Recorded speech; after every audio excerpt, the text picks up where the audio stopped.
வானத்தில் சுடும் குண்டு ஒருவரை கீழே விழுந்து கொல்ல முடியுமா? இந்த திருமண விழா பற்றி தெரிந்து கொள்வோமா? ராக்கி என்ற சிறுவன் தனது பிஸ்டல் மேகசின் மூலம் பெண்களை கவர வந்துள்ளான். இப்போது அவன் பிஸ்டலை வானத்தை நோக்கி காட்டி பிஸ்டல் திரைலரை அழுத்தியுள்ளான். டிரக்கர் பிரஸ் மேகசின் ஸ்பிரிங் எல்லா தோட்டாக்களையும் மேல்நோக்கி தள்ளி பீப்பாய்க்குள் ஒரு தோட்டா ஏறிவிட்டதா? இப்போது துப்பாக்கியின் சுடும் தொட்டி புல்லட்டின் பின்னால் மின்சாரத்தை தூண்டிக் குண்டின் உள்ளே தீப்பிடித்துள்ளது.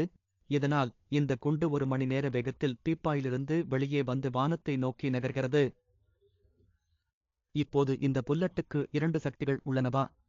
முதலாவது தரையை நோக்கி இழுப்பது, இரண்டாவது வேகத்தை படிப்படியாக குறைக்கும் மிந்தடை. இந்த 2 காரணங்களால் புல்லட் 2 கிலோமீட்டர் சென்றதா? எந்த தோட்டாவும் அதிகபட்ச தூரம். இப்போது புல்லட் திரும்பி தரையை நோக்கி நகர்கிறது. இப்போது இது 180 கிலோமீட்டர் வேகம் குறைந்துள்ளது.